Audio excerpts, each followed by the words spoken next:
안녕하세요. 오늘 저희가 함께 깊이 파고들 자료는요. 한국 바이오 제약 산업의 2025년 전망, 그리고 최신 동향을 다룬 여러 분석 보고서입니다.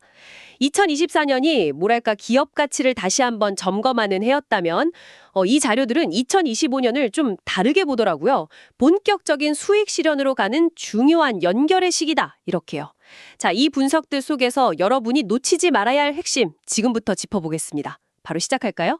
네, 이게 흥미로운 지점인데요. 분석가들이 한국 바이오제약 산업이 이제 제3 성장 국면 시즌2에 들어섰다 이렇게 진단하고 있습니다. 시즌2요? 네, 그러니까 이제는 그냥 막연한 기대감 이런 거 말고요. 각 기업들이 진짜 가진 중장기 성장 엔진이 뭐냐, 또 실적이 정말 나올 거냐, 이런 가시성, 그리고 중요한 게 글로벌 경쟁사들하고 비교했을 때 이 밸류에이션, 이게 적정한가? 이런 걸 이제 꼼꼼히 봐야 할 때다. 뭐 이런 신호로 봐야겠죠. 아, 2025년이 그 2026년의 본격적인 수익 실현으로 가는 다리 역할이라니 정말 중요한 해네요. 그렇죠. 그래서 밸류에이션을 생각할 때다 이렇게 강조하는 거군요. 그럼 이 분석들에서 특히 주목하는 기업들, 소위 탑픽스라고 하잖아요. 이 기업들은 어떤 특별한 이유가 있나요? 그냥 파이프라인 좋다 이런 거 말고 혹시 다른 공통점 같은 게 있을까요? 좋은 질문이십니다. 보면 바이오 쪽이랑 제약 쪽이랑 좀 나뉘는데요. 바이오에서는 리가켄 바이오, 그리고 ABL 바이오가 자주 언급되고요. 제약 쪽에서는 유한양행, 또 한미약품 이렇게 나옵니다. 네. 네, 유한양행용, 또 ADC 기술력 아시죠? 항체에 약물 붙이는 거. 그거랑 이제 기술 이전 가능성, 이걸 높게 보는 거고요. ABL 바이오는 이중항체 기술이랑 또 약물이 뇌로 잘 가게 하는 BBB 셔틀 플랫폼, 이것도 기술 이전 기대감이 커요. 아, 기술 이전. 네. 그리고 유한양행을 잘 아시는 폐암신약, 레이저 티닙. 이게 이제 상업화가 본격화될 거라는 기대. 한미약품은 그 비알콜성 지방간염, 메쉬라고 하죠. 이 치료제 후보 물질에 대한 기대가 있고요. 그런 공통점이? 네. 공통적으로 보면 그냥 기술력이 좋다. 여기서 끝나는 게 아니고요. 이걸 글로벌 시장에서 실제 성과로 만들 수 있느냐. 즉, 기술 이전 모멘텀이나 아니면 실제 상업화 가능성, 이걸 높게 평가받고 있다는 점이 중요합니다. 아하, 결국은 글로벌 무대에서 통하느냐? 이게 핵심이군요. 그럼 말씀하신 ADC나 이중항체 외에도 CDMO의 삼성바이오로직스나 바이오시밀러 강자 셀트리온, 또 SC제형 기술 가진 알테오젠, 올리고핵선 쪽 ST팜 같은 기업들, 이런 곳들도 다 비슷한 맥락에서 주목받는 거겠네요. 맞습니다. 그런 기업들이 이제 글로벌 경쟁력을 보여주는 거죠. 근데 또 다른 측면도 봐야 하는데요. 글로벌 전체 시장을 보면 사실 혁신적인 신약이 좀 부족하다. 그리고 각국 정부에서 약가를 자꾸 내리려고 하잖아요. 그 압박이 커지면서 투자 매력은 예전 같지 않다. 이런 분석도 있어요. 그건 좀 걱정되네요. 네, 특히 만약에 트럼프 2기 행정부가 들어서면 어떨까 이런 시나리오도 나오죠. 뭐 관세를 부과한다거나 약가를 더 내리거나 아니면 미국 내 생산, 즉 리쇼어링을 강조하는 정책, 이런 게 나올 수 있다 이런 우려도 제기됐었습니다. 그 부분은 구문의 기업 입장에서는 상당히 신경 쓰일 수밖에 없겠는데요. 그런데 보고서들은 의외로 국내 기업에 미치는 영향은 좀 제한적일 거다. 이렇게 본다고요? 네, 그렇습니다.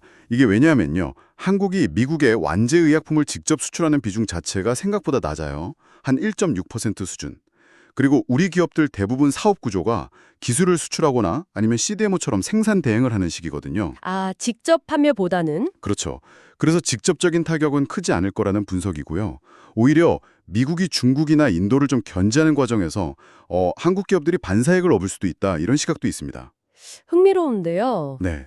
그리고 약가이나 문제도요. 이게 주로 신약보다는 이미 시장에 나와서 많이 팔리고 있는 블록버스터 약물들, 여기에 집중될 가능성이 크거든요. 그러니까 우리처럼 신약 기술을 수출해서 로열티를 받는 기업들은 영향이 크지 않을 수 있다 이렇게 보는 거죠. 그렇군요. 불확실성 속에서도 또 다른 기회가 있을 수 있다는 말씀이네요. 이런 복잡한 상황들을 다 고려해서 분석 보고서들은 투자 전략으로 기업들을 두 종류로 나누더라고요. 실적주와 재평가주. 여러분이 만약 투자를 고려하신다면 어떤 기준으로 나눠봐야 할까요? 근데 그게 뭐냐면 쉽게 말해서요. 삼성바이오로직스나 셀트리온, 유한양행, SK바이오팜 같은 기업들. 이런 것들은 꾸준히 실적이 성장할 걸로 기대되잖아요. 이런 기업들은 실적주로 보는 거고요. 네, 안정적인 쪽. 맞습니다. 반면에 리가켄바이오나 ABL바이오 같은 경우는 당장의 실적보다는 이 R&D 파이프라인의 가치가 앞으로 확 오를 가능성, 즉 재평가될 가능성을 보고 투자하는 거죠. 그러니까 투자하시는 분의 성향이나 또 시장 상황에 맞춰서 좀 다른 접근이 필요하다 이런 의미입니다. 최근에 뉴스 있었잖아요. ABL 바이오가 인투셀로부터 도입했던 ADC 플랫폼 기술 계약을 해지했다는 소식. 이건 좀 어떻게 봐야 할까요? 재평가 기대감에 혹시 영향이 있진 않을까요? 네, 그 소식 나오고 나서 좀 우려가 있었던 건 사실입니다. 그 인트셀 플랫폼 기술을 활용한 특정 페이로드 세트, 이게 특허 침해 가능성이 제기됐기 때문인데요. 아, 특허물주였군요. 네, 근데 분석가들은 ABL 바이오 자체에 미치는 영향은 크지 않을 거다 이렇게 보고 있어요. 왜냐하면 지금 주력으로 개발 중인 ADC 파이프라인들은 다른 회사 기술을 쓰고 있거든요. 시나픽스라고. 그리고 문제가 된 인투셀 기술은 아직 기업 가치 크게 반영된 상태는 아니었다 이런 판단이고요. 인투셀 입장에서도 회사의 핵심 기술 자체의 문제는 아니라는 점이 그나마 다행인 부분이죠. 네, 그렇군요. 그럼 큰 영향은 없을 것이다. 자, 오늘 저희가 살펴본 자료들을 쭉 종합해보면요. 2025년 한국 바이오 제약 산업은 정말 옥석 가리기가 핵심인 한 해가 될 것 같습니다. 여러분께서 주목하셔야 할 것은 결국 글로벌 시장에서 통하는 기술력, 그리고 이걸 바탕으로 한 실질적인 성과, 또 기업 가치겠죠. 아, 그리고 트럼프 변수 같은 외부 요인은 생각보다 영향이 제한적일 수 있다. 이 분석도 기억해 둘만 하고요. 네, 정확합니다. 단기적인 주가 변동성 이런 거에 너무 흔들리기보다는요. 기업의 본질적인 경쟁력이 뭐냐, 그리고 중장기적인 성장 스토리가 있느냐, 여기에 좀 더 집중해야 할 시점입니다. 여기서 한 걸음 더 나아가서 여러분이 생각해 볼 만한 질문은 이거인 것 같습니다. 과연 한국 바이오 기업들이 이렇게 치열한 글로벌 기술 경쟁, 또 정책 변화 속에서요. 꾸준히 혁신을 통해서 그냥 반짝하는 유망주, 루키 단계를 넘어서서 정말 지속 가능한 성장을 보여주는 진정한 글로벌 플레이어로 확실하게 자리매김할 수 있을까? 그 가능성과 과제들을 계속 주목해 보시면 좋겠습니다.